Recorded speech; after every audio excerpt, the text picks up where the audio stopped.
तो कहानी की शुरुआत एक लोक कथा से होती है, जहां हमें बताया जाता है कि सदियों पहले एक देवी परलोक से धरती पर आई ताकि इंसानों से मिल सके। उन्हें इंसानों का प्रेम भाव इतना अच्छा लगा कि वो यहीं रह गई। कुछ वर्षों बाद उन्हें एक आदमी से प्यार हो गया और उन्होंने शादी कर ली। लेकिन शादी के बाद देवी ने ऐसे बच्चों को जन्म दिया जो किसी भयानक यक्ष की तरह दिखते थे। इन उपदेवताओं ने धरती पर तबाही मचा दी, जिससे आहत हो देवी ने इन्हें हमेशा के लिए जंगलों पहाड़ों में छुपी गुफाओं में कैद रहने का शाप दे दिया और वो वापस परलोक चली गई। अब देवी के जाने के कई वर्षों बाद जब मनुष्य को इन दानवों के विचित्र शक्तियों के बारे में पता चला तो इन्होंने दानवों को पूजना शुरू कर दिया ताकि उन्हें पैसा और पावर मिल सके। तो यहाँ से कहानी आगे बढ़ती है और हम एक छोटे बच्चे को खेतों के बीच भागता हुआ देखते हैं। इस बच्चे का नाम है चुक्कन। चुक्कन इलियामाला के जंगलों में रहने वाला एक अनाथ लड़का है। खेलते खेलते चुक्कन गांव के मुखिया और कान्ही रंगत परिवार के सरदार थुप्पन के सामने चला जाता है। हम देखते हैं कि थुप्पन गांव वालों को काफी बेरहमी से ट्रीट करता है और चुक्कन को यहाँ देख बहुत गुस्सा हो जाता है। वो चुक्कन को नीच जाति का कहकर वहां से भाग जाने को कहता है, लेकिन थुप्पन की पत्नी नंगा कुट्टी चुक्कन को बहुत प्यार करती थी। वो बाकी गांव वालों के साथ चुक्कन को खाना खिलाती है और उससे पूछती है कि उसे जंगलों में अकेले घूमने में डर क्यों नहीं लगता। वो कहती है कि उसने सुन रखा है कि इलियामाला के जंगलों में चट्टन का राज है। इस पे चुक्कन कहता है कि चट्टन किसी को नुकसान नहीं पहुंचाएगा। ये सुनकर नंगा कुट्टी उसे पूछती है कि क्या कभी उसने सचमुच चट्टन को देखा है। ये सुनकर चुक्कन घबरा जाता है और खाना वहीं छोड़ वापस जंगलों की तरफ भाग जाता है। नंगा कुट्टी चुक्कन को वापस बुलाती है क्योंकि उसने अपने आम वहीं छोड़ दिए थे, लेकिन वो वापस नहीं आता। हम देखते हैं कि नंगा कुट्टी चुक्कन का लाया आम खाने लगती है। अब यहाँ हमें बताया जाता है कि इलियामाला चट्टन देवी का ही बेटा था, जिसे इलियामाला जंगल के लोग पूछते थे। कहा जाता है कि जो भी चट्टन की गुफा में उससे मिलने जाता वो वापस जिंदा नहीं लौटता था। लेकिन चुक्कन चट्टन का दोस्त था और हम देखते हैं कि नदियों पहाड़ों को पार कर चुक्कन चट्टन के लिए खाना ले जाता है, जिसके बदले में चट्टन उसे ढेर सारा कीमती रत्न भी देता है। तो अब हम कान्ही रंगत घर का सीन देखते हैं, जहां मुखिया थुप्पन को पता चल जाता है कि उसकी पत्नी ने एक अनाथ चुक्कन के हाथ का लाया हुआ फल खाया था, जिससे वो बहुत गुस्सा हो जाता है। वो खुद को पवित्र करने के लिए घर के तालाब में नहाने जाता है, जहां उसे चुक्कन भी नहाता हुआ दिखाई देता है। ये देख थुप्पन गुस्से में पागल हो गया, क्योंकि उसके अकॉर्डिंग अब ये तालाब दूषित हो चुका है। चुक्कन उसके आगे गिड़गिड़ाता है, लेकिन थुप्पन उसे पत्थर से मारकर उसकी जान ले लेता है। इस हादसे से जंगलों में रहने वाला उपदेव इलियामाला चट्टन बहुत क्रोधित हो जाता है और पूरे गांव को शाप दे देता है। गांव में हाहाकार मच जाता है और लोग बेमौत मरने लगते हैं। सभी मदद मांगने मुखिया के पास आते हैं, लेकिन थुक्कन खुद भी इस शाप का शिकार बन चुका था। देवी से लाख प्रार्थना करने के बाद भी जब कोई असर नहीं होता तो वो देवी के दूसरे बेटे गड़ी देवन का आवाहन करते हैं। चंद्रग्रहण की एक रात थुप्पन जादू टोना की मदद से गड़ी देवन की मदद मांगता है और वहीं कान्ही रंगत परिवार को इस शाप से मुक्ति दिलाता है। तो यहाँ से कहानी कुछ साल आगे बढ़ती है और हम कुमारी नाम की लड़की से मिलते हैं। कुमारी के माँ बाप इस दुनिया में नहीं थे और वो और उसका भाई जयन अपने चाचा चाची के परिवार के साथ रहते हैं। इस दौरान एक दिन कुमारी के लिए कान्ही रंगत परिवार के छोटे बेटे ध्रुवन का रिश्ता आता है। इस परिवार का मुखिया अब ध्रुवन का चाचा है, जो एक महान जादूगर है और लोगों को सांप के जहर से बचाने का काम करता है। इसके अलावा परिवार में ध्रुवन का बड़ा भाई अच्युतन है और उसकी बीवी है। सभी लोग इस रिश्ते से काफी खुश होते हैं, लेकिन कुमारी का भाई जयन नाराज हो जाता है। वो कुमारी को बताता है कि कान्ही रंगत की जमीन शापित रही है। इस वक्त गांव का मुखिया ध्रुवन के चाचा हैं, जो बहुत क्रूर हैं और ध्रुवन भी मानसिक तौर पे अस्वस्थ है। इसके बावजूद कुमारी मान जाती है, क्योंकि वो अपने परिवार पे बोझ बनना नहीं चाहती थी। तो ऐसे में कुछ दिनों बाद ध्रुवन और कुमारी की शादी हो जाती है और हम देखते हैं कि शादी के बाद जब कुमारी और ध्रुवन अपने परिवार के साथ आ रहे होते हैं तो रास्ते में उन्हें एक औरत रोक लेती है। वो कुमारी को चेतावनी देती है कि वो कान्ही रंगत ना जाए, क्योंकि वहां सदियों से एक शाप रहा है। इससे कुमारी काफी डर जाती है, लेकिन ध्रुवन के चाचा उसे इन सब पर ध्यान देने से मना करते हैं। गांव आने पर कुमारी को मालूम होता है कि ध्रुवन को दवा वगैरह चलती है और वो लोगों से कटा कटा रहता है। वो ये भी नोटिस करती है कि हर रात घर के मुखिया यानी ध्रुवन के चाचा घर के मंदिर में किसी की पूजा करने जाते हैं। वो इस बारे में अपने पति से पूछती है, लेकिन वो उसे कुछ नहीं बताता। तो अगली सुबह हम कुमारी को घर एक्सप्लोर करते हुए देखते हैं, जब वो इलियामाला जंगल के पास आ जाती है। उसे इस जंगल में चुक्कन नजर आता है, जो उससे अपने पीछे आने को कहता है। लेकिन इससे पहले कि कुमारी वहां जाती, उसे उसकी भाभी और ध्रुवा के बड़े भाई अच्युतन की पत्नी रोक लेती है। वो कुमारी को बताती है कि उनके परिवार में किसी का भी इलियामाला जंगल में दाखिल होना मना है, क्योंकि वहां चट्टन नाम का दानव रहता है। इसके बाद वो उसे इलियामाला का इतिहास की पूरी कहानी बताती है, लेकिन कुमारी को ये बातें अफवाह लगती है। नेक्स्ट सीन में हम देखते हैं कि कुमारी को रात को सोते हुए एक भयानक सपना आता है। सपने में वो एक औरत को खून से लथपथ एक बच्चा लिए देखती है और वो कुमारी को अपने पास बुलाती है। उसी वक्त उसकी नींद टूट जाती है। वो देखती है कि ध्रुवन भी नहीं सोया है और वो ध्रुवन को अपने बुरे सपने के बारे में बताती है। इस पे ध्रुवन उसे कंफर्ट करता है और उसे एक पत्थर देता है जिसे पकड़ के सोने से उसे बुरे सपने नहीं आएंगे। इधर गांव वालों की स्थिति गंभीर होती जा रही है। मुखिया उनसे अनाज वगैरह ले लेता है, लेकिन बदले में गांव के लिए कुछ नहीं करता। हम देखते हैं कि अगली सुबह कुछ किसान मिलकर मुखिया से शिकायत करते हैं कि इस साल उनका अनाज बर्बाद हो गया है, अतः वो पहले जितना कर जमा नहीं कर पाएंगे। और ये सुनकर अच्युतन और उसके चाचा काफी क्रूर हो जाते हैं, जिससे एक मजदूर उन्हें लालची और जुल्मी करार देता है। अब ध्रुवन भी चुप नहीं बैठता और उन्हें यहाँ से निकल जाने को कहता है, लेकिन उसके चाचा उल्टा उसे ही कोसने लगते हैं और कहते हैं कि वो किसी काम का नहीं है। घर के अंदर बैठी कुमारी ये सब देख लेती है और ध्रुवन से पूछती है कि उसके परिवार वाले उसके साथ ऐसे व्यवहार क्यों करते हैं। ध्रुवन बताता है कि बचपन से ही इस घर में सिर्फ उसके बड़े भाई अच्युतन को मान सम्मान मिलता आया है, क्योंकि सभी लोगों को लगता है कि वो पागल है। वो शेयर करता है कि उसे बचपन में ही बहुत मारा पीटा गया था, जिससे कि उसने गुस्से में अपने ही गुरु को जलाकर मार दिया था, और तब से ये बात और प्रसिद्ध हो गई कि वो पागल है। सब जानते हैं कि आगे चल के गांव का भार उसके भाई को मिलेगा, अतः कोई उसे सम्मान नहीं देता। कुमारी ध्रुवन को संभालती और उससे वादा करती है कि वो कभी उसका साथ नहीं छोड़ेगी। तो कुछ दिन बीत जाते हैं और कुमारी को अब भी वही बुरा सपना आता रहता है। एक दिन उसे वापस से इलियामाला के जंगलों में चुक्कन दिखता है और इस बार वो उसके पीछे पीछे चली जाती है। चुक्कन के पीछे जाते हुए कुमारी जंगलों में रहने वाली एक आदिवासी औरत से मिलती है। ये औरत उन्हीं लोगों में से थी जो सदियों से इलियामाला चत्तन को पूजते आए हैं। ये औरत कुमारी को बताती है कि इस गांव में सदियों से उसका इंतजार किया गया है। वो उससे कहती है कि कुमारी इस वक्त पेट से है और बहुत जल्द उसके अपने परिवार वाले उसके बच्चे को मारने की कोशिश करेंगे। ये सुनकर कुमारी बहुत डर जाती है एंड देन औरत उसे कहती है कि जिस दिन कुमारी को ये बात पता चले वो सीधे इस जंगल में आ जाए और खुद इलियामाला चत्तन देव उसके बच्चे की रक्षा करेंगे। ये सुन कुमारी बहुत डर जाती है और वहां से भागने लगती है। जंगल के द्वार पर कुमारी बेहोश हो जाती है और उसे देखने के लिए वैद्य को बुलाया जाता है। घर वालों को भी पता चलता है कि कुमारी मां बनने वाली है। ये खबर सुन अच्युतन काफी दुखी हो जाता है, लेकिन ध्रुवन और उसके चाचा काफी खुश नजर आते हैं। ध्रुवन कुमारी को बताता है कि जल्दी वो इस घर को वारिस देने वाली है, जिससे उसे भी बहुत इज्जत मिलेगी जो अब तक अच्युतन को सिर्फ मिलती आई है। एज एन ऑडियंस हम नोटिस करते हैं कि ध्रुवन का भाव बढ़ने लगा है और वो पहले से ज्यादा कॉन्फिडेंट दिखाई देता है। उसके चाचा भी इस बात की घोषणा कर देते हैं कि अच्युतन के बदले अब ध्रुवन को गांव का सरदार बनाया जाएगा। तो एक रात कुमारी को ध्रुवन अपने बिस्तर से गायब मिलता है और वो उसे ढूंढने बाहर जाती है। हम देखते हैं कि ध्रुवन खून से लथपथ हालत में घर के कोने में पड़ा हुआ है। टू अटर हॉरर उसने अपनी उंगलियां काट ली थी और क्रीपली मुस्कुरा रहा था। वो कुमारी से कहता है कि अब उसकी भी 3 ही उंगलियां हैं जैसे गरी देवन की है।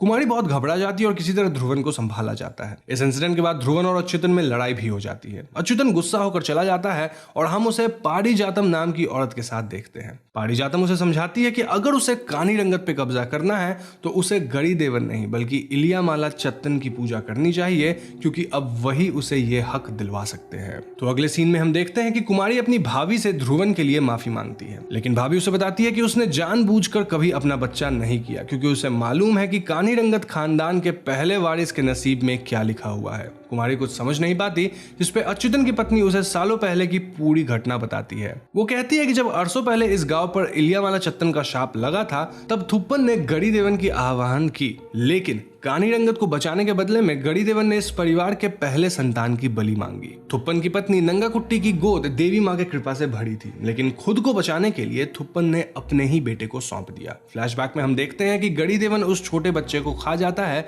जिससे कानी रंगत सारे शापों से मुक्त हो जाता है, लेकिन नंगा कुट्टी इस दुख में अपनी जान दे देती है। इसके बाद भाभी कुमारी को अपने साथ घर के ऊपर के कमरे में ले जाती है, जहां हम एक भयानक नजारा देखते हैं। कमरे में एक अधमरा आदमी पड़ा हुआ था जिसकी हड्डियां तक बाहर आ गई थी और वो काफी दर्द में दिख रहा था। भाभी कुमारी को बताती है कि यह आदमी और कोई नहीं बल्कि थुप्पन है, जो अपने कर्मों की वजह से आज भी इसी घर में कैद है। वो ये भी कहती है कि 12 पीढ़ियों तक गरी देवन ही परिवार की रक्षा करते आया है, लेकिन अब उसे एक और बलि की तलाश है। अगर कुमारी अपने बच्चे को बचाना चाहती है तो उसे इलियामाला चत्तन की मदद लेनी होगी। हम देखते हैं कि कुमारी और अच्युतन की बीबी को ये सब बातें करते हुए मुखिया देख लेता है और भाभी को मरवा देता है। कुमारी इस हादसे से बहुत टूट जाती है, लेकिन उसे अपने भाभी की बात याद आती है। अपने बच्चे को बचाने के लिए कुमारी रात को चोरी छुपे इलियामाला जंगल जाती है, जहां उसे वही औरत मिलती है। वो उसे एक मंत्रों की किताब देती है जिससे इलियामाला चत्तन देव को बुलाया जा सकता है। वो औरत कुमारी को इलियामाला चत्तन की गुफा में भी लाती है। हम देखते हैं कि कुमारी डरते हुए आगे बढ़ती है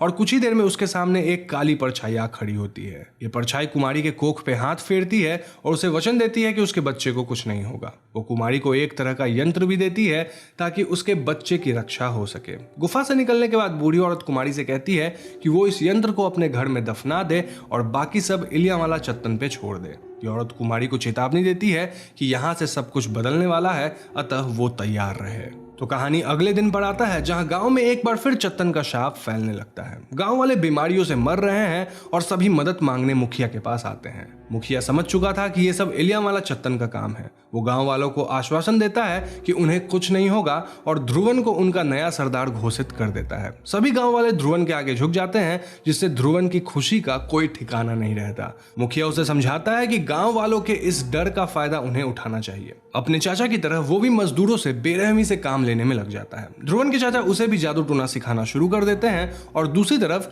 चत्तन का शाप धीरे धीरे पूरे गांव में फैलने लगता है। इस बात की खबर अच्युतन और पारिजातम को भी लग जाती है और पारिजातम अच्युतन को चत्तन की शरण में चले जाने को कहती है। हम देखते हैं कि अच्युतन उसकी बात मान लेता है और इलियामाला की गुफाओं की तरफ बढ़ता है, लेकिन वहां पहुंचने पर चत्तन उसे ही मार डालता है। तो अगले सीन में हम देखते हैं कि एक तरफ ध्रुवन और उसके चाचा गरी देवन की पूजा कर रहे हैं और दूसरी तरफ कुमारी चत्तन का मंत्र पढ़ती जा रही है। पूजा के दौरान इलियामाला जंगलों से एक सांप निकल आता है और मुखिया को मार डालता है। ध्रुवन अपने चाचा और बड़े भाई का अंतिम संस्कार करता है और ये समझने की कोशिश करता है कि आखिर कौन है जिसने उसके गांव पर चत्तन के काल को बुलावा दिया होगा। उसे गांव के उसी किसान पे शक होता है जिसने कर के लिए लड़ाई की थी और वो उस मजदूर को काफी मारता पीटता है। लेकिन यह आदमी ध्रुवन से कहता है कि उसे निर्दोष लोगों के बजाय इलियामाला के आदिवासियों को पकड़ना चाहिए, क्योंकि वही लोग इलियामाला चत्तन की पूजा करते हैं। ये सुनकर ध्रुवन अपने पूर्वज थुप्पन के पास जाता है और बताता है कि उसने इलियामाला के देव चत्तन को मौत के घाट उतारने का फैसला कर लिया है। थुप्पन उसे समझाता है कि चंद्र ग्रहण की रात तक उसे इलियामाला से दूर रहना चाहिए, लेकिन ध्रुवन घमंड में पागल हो चुका था और वो सभी गांव वालों को इकट्ठा कर आदिवासियों पर हमला कर देता है। जंगल में ध्रुवन उसी औरत का सामना करता है जिसने कुमारी को चत्तन तक पहुंचाया था। ध्रुवन उसे धमकाता है, लेकिन ये औरत हंसने लगती है और ध्रुवन को बताती है कि बहुत जल्द चत्तन जंगलों से निकलकर कान्ही रंगत पर हमला करेगा और सबसे पहले उसी की बलि चढ़ाएगा। वो उसे कुमारी के पूजा वाली बात भी बता देती है। ध्रुवन पूरी तरह पागल हो जाता है, लेकिन तभी हम दूर की गुफाओं से चत्तन देव के गुर्राने की आवाज सुनते हैं और सभी लोग ध्रुवन को लेकर वहां से भाग जाते हैं। तो घर पहुंचकर ध्रुवन कुमारी को कन्फ्रंट करता है और कुमारी कहती है कि वो किसी भी हाल में अपने बच्चे की बलि नहीं चढ़ने देगी। ध्रुवन कुमारी का गला घोटने लगता है और कहता है कि इस गांव की भलाई के लिए वो अपने बच्चे की ही नहीं बल्कि उसकी भी बलि चढ़ा सकता है। वो कुमारी को उसी कमरे में बंद कर देता है और हुक्म देता है कि बच्चे के आने तक उसे आजाद नहीं किया जाएगा। ऐसे ही 9 महीने बीतने लगते हैं जब एक दिन कुमारी से मिलने उसका भाई जैन आता है। कुमारी उसे सारी बात बता देती है और जैन गुस्से में ध्रुवन से लड़ने लगता है, लेकिन ध्रुवन उसे भी मार डालता है। अब तक कुमारी पूरी तरह से टूट चुकी थी और वो मदद मांगने सीधा थुप्पन के पास जाती है। थुप्पन कुमारी से अपने कर्मों के लिए माफी मांगता है। वो कहता है कि उसने अपनी बीवी नंगा कुट्टी के साथ बहुत अन्याय किया था, जिसकी वजह से उसकी आत्मा भी थुप्पन की तरह आजाद नहीं हो पाई है। यहाँ थुप्पन रिवील करता है कि अब तक कुमारी को जो सपने आए हैं वो उसे नंगा कुट्टी ही दिखाती रही है। उसी ने कुमारी को चत्तन के पास भेजा था और थुप्पन बताता है कि चत्तन यहाँ कुमारी के बच्चे को कोई नुकसान नहीं पहुंचाएगा, क्योंकि वो सिर्फ अपना बदला लेना चाहता है। आगे थुप्पन कहता है कि उसे इस घर के काल कोठरी से गांव के असली देवी की प्रतिमा को निकालना होगा, क्योंकि वही उसे और उसके बच्चे को बचा सकती है। चंद्र ग्रहण की रात चत्तन और गरी देवन के बीच लड़ाई होगी और देवी की कृपा से वही बच सकेगा जिसमें ज्यादा ताकत हो। ये सुनकर कुमारी वैसा ही करती है और देवी की मूर्ति को बाहर निकाल कर प्रार्थना करती है। आखिरकार वो दिन भी आ ही जाता है जब कुमारी अपने बेटे को जन्म देती है। कुमारी अपने बच्चे को लेकर भागने लगती है, लेकिन उसे पकड़ लिया जाता है। ध्रुवन बलि देने की तैयारी करता है और हम देखते हैं कि वो मंदिर जमीन के अंदर एक सुरंग का दरवाजा खोल देता है, जिसमें वो अपने हाथ काट कर खून गिराता है। सुरंग के अंदर से एक अजीब क्रीचर बाहर आता है और इस एंटिटी का जीव काफी लंबा था और ये किसी जानवर जैसा दिख रहा था। ध्रुवन इसकी पूजा करता है और अपने बेटे को इसके आगे रख देता है, लेकिन तभी इलियामाला जंगलों से चत्तन चत्तन भी जाग उठता है और हम उसे यहाँ प्रकट होते हुए देखते हैं। चत्तन का शरीर काले रंग का था और वो देखने में काफी भयानक लग रहा था। चत्तन और गरी देवन में यहाँ भीषण लड़ाई होती है, जहाँ चत्तन हर हाल में कुमारी के बच्चे को बचाने की कोशिश करता है। अब तक कुमारी को भी होश आ चुका था और वो भी यहाँ आ जाती है और गरी देवन का सामना करती है। लड़ते हुए दोनों उपदेव उसी सुरंग में गिर जाते हैं जहां से गरी देवन निकला था। ये देख ध्रुवन खुद ही अपने बेटे की बलि चढ़ाने के लिए आगे बढ़ता है, लेकिन तभी यहाँ कुमारी उस पे कटार से वार कर देती है और उसकी जान ले लेती है। इसके बाद कुमारी अपने बच्चे को उठा लेती है और उधर सुरंग से केवल चत्तन बाहर आता है, जहां हम उसके हाथ में गरी देवन की कटी जुबान देखते हैं, इंडिकेटिंग कि उसने गरी देवन को हरा दिया है। हमें बताया जाता है कि इसी के साथ कान्ही रंगत पे लगा हुआ शाप खत्म हुआ और देवी की कृपा वापस से स्थापित हो गई। अंत में हम कुमारी को मुखिया का भार संभालते हुए देखते हैं, जहां वो सारे मजदूरों को आजाद कर देती हैं और इस साल का अनाज उनमें ही बांट देती है। वो कहती है कि सालों से इस गांव में बहुत कुछ गलत होता आया है, लेकिन अब नहीं होगा। कुछ साल बीत जाते हैं और हम देखते हैं कि कुमारी का बेटा अब कुछ बड़ा हो चुका है और उसे भी जंगलों में चुक्कन खड़ा दिखाई देता है, जो उसे अपने पास बुलाता है। तो मूवी की शुरुआत में हमें एक अर्नब नाम का इंसान दिखता है जो कि पियाली नाम की लड़की से बात कर रहा होता है। दोनों की अरेंज्ड मैरिज की बात चल रही होती है और पियाली बताती है कि उसका पहले भी एक डॉक्टर बॉयफ्रेंड था जिससे अर्नब को कोई भी परेशानी नहीं थी। अगले सीन में हम देखते हैं कि अर्नब अपने परिवार के साथ कार में घर वापस जा रहा होता है और वो अपने पेरेंट्स को बताता है कि उसे पियाली पसंद है। सभी लोग काफी खुश थे, लेकिन तभी उनके कार के सामने एक बूढ़ी औरत आ जाती है और उस औरत की इनके कार से एक जोरदार टक्कर हो जाती है। इस एक्सीडेंट में उस बूढ़ी औरत की मौत भी हो जाती है और पुलिस पूछताछ में अर्नब के परिवार वाले झूठ बोलते हैं कि उस बूढ़ी औरत ने कार के सामने खुद आकर सुसाइड करा है। पुलिस जांच पड़ताल के लिए एक्सीडेंट स्पॉट पे पहुंचती है, जहां गांव वालों से पूछने पे पता चलता है कि वो बूढ़ी औरत वही पास के जंगल में रहती है और लोग उसे कुत्ते वाली बुढ़िया बुलाते थे, क्योंकि वो वहां के आसपास के सभी कुत्तों को जंगल में ले जाती थी। पुलिस छानबीन करते करते उस औरत के घर तक पहुंचती है, जहां उन्हें अनुष्का एक जंजीर से बंधी दिखती है। वो काफी डरी सी रहती है और बातचीत से पता चलता है कि वो औरत अनुष्का की माँ थी। सभी लोग उसे बताते हैं कि अब उसकी माँ इस दुनिया में नहीं रही और फॉर्मेलिटीज के लिए उसे शहर चलना पड़ेगा। अनुष्का, जिसका इस फिल्म में नाम रुखसाना है, वो इस घटना से बिल्कुल भी चिंतित या प्रभावित नहीं थी और वो अर्नब के साथ शहर जाती है। दूसरी तरफ हमें मुर्दा घर का सीन देखने को मिलता है, जहां एक साहू नाम का इंसान उस बूढ़ी औरत के डेड बॉडी की जांच कर रहा होता है।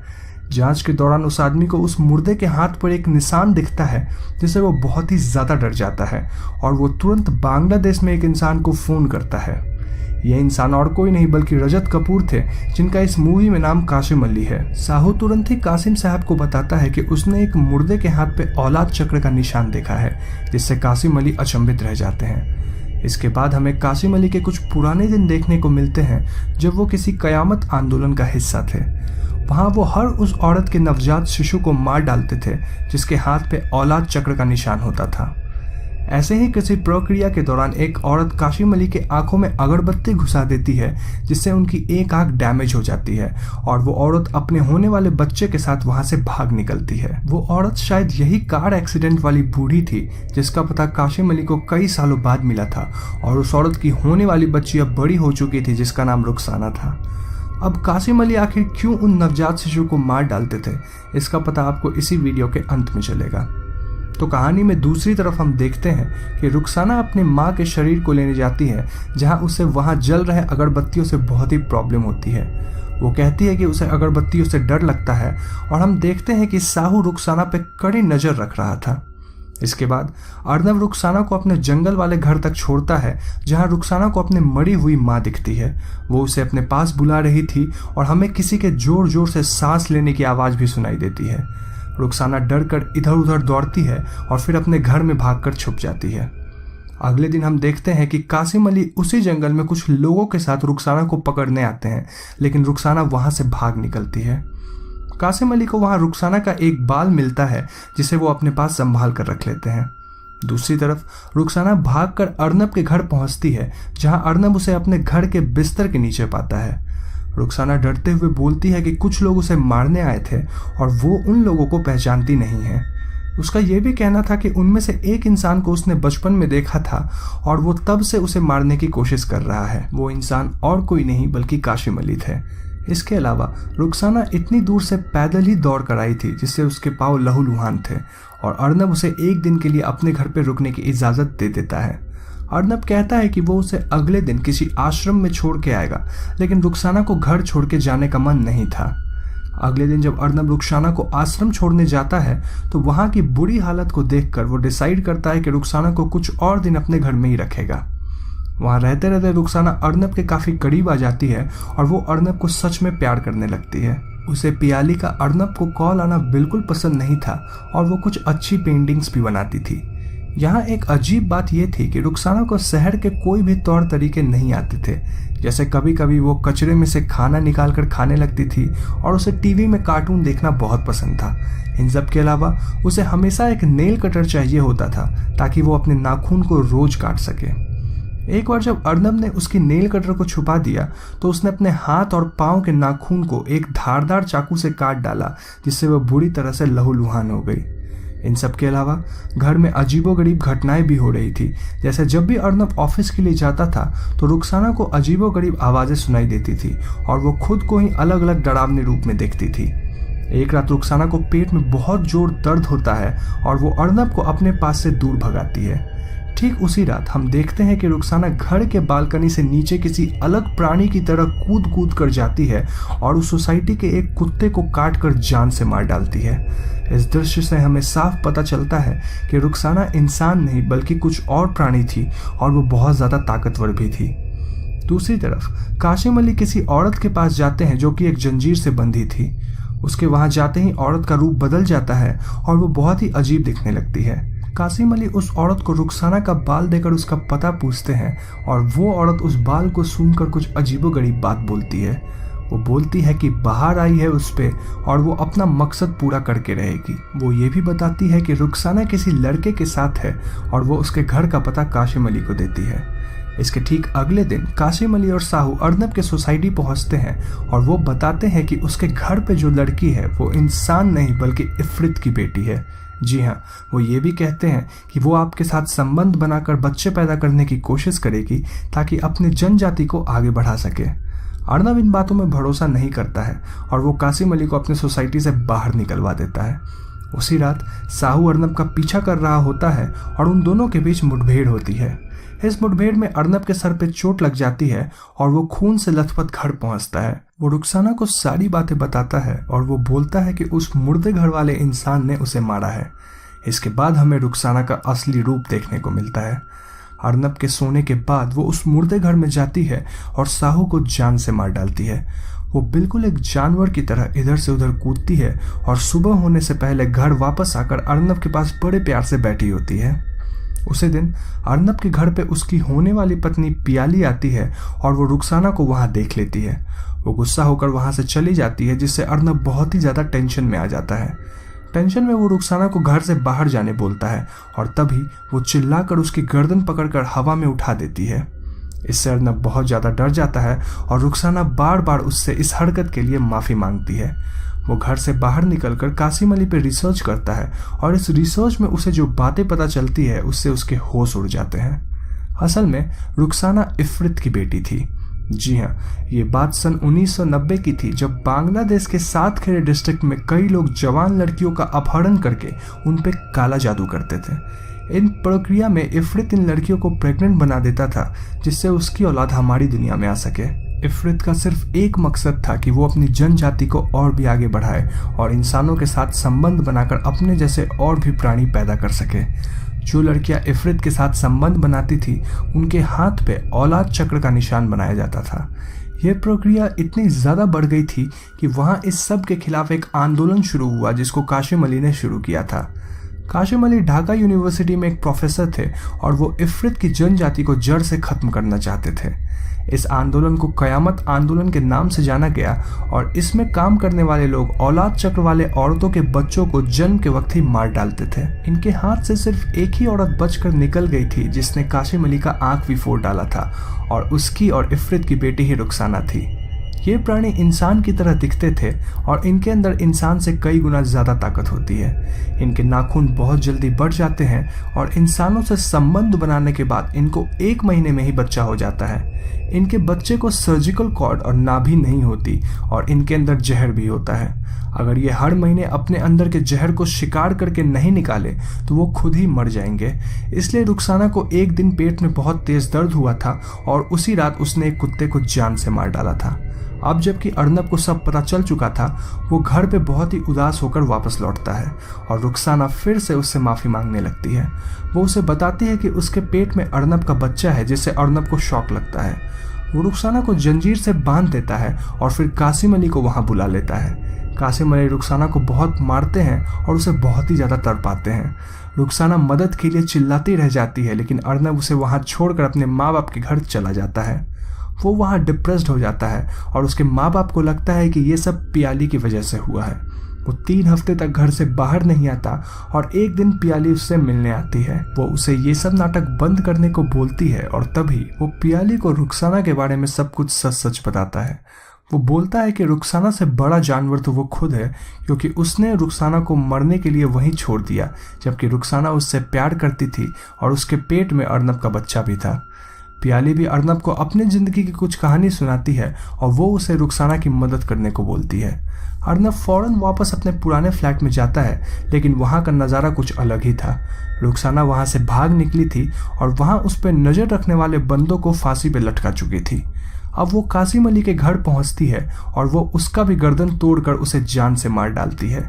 कासिम अली मरने से पहले कुछ होली रिसाइटेशंस करते हैं, लेकिन रुखसाना को कुछ फर्क नहीं पड़ता है क्योंकि उसने अपने कान में हेडफोन्स लगा रखे थे। इसके बाद वो पियाली को मारने उसके घर पे पहुंचती है, जहां उन दोनों के बीच मुठभेड़ होती है। इस मुठभेड़ में रुखसाना के पेट पे चोट लग जाती है और उसके बच्चे के डिलीवरी का वक्त हो जाता है। पियाली रुखसाना को मारने के बजाय उसके डिलीवरी में मदद करती है और उसके बच्चे को सर्जिकल कॉर्ड और नाभि थी। इसका मतलब वो बच्चा इंसानी बच्चा था।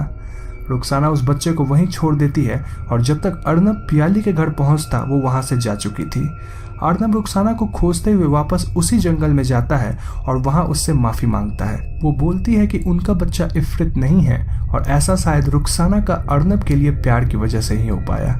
रुखसाना का जहर निकालने का वक्त आ गया था, लेकिन वो अर्नब को कुछ नहीं करती, जिसकी वजह से उसकी खुद की मौत हो जाती है। मूवी में हमें ये दिखाने की कोशिश करी गई है कि हम सब के अंदर कुछ अच्छाइयाँ और बुराइयाँ होती है और अगर किसी का दिल साफ हो तो चाहे वो इफ्रित की बेटी ही क्यों ना हो, वो एक अच्छी प्राणी ही मानी जाएगी।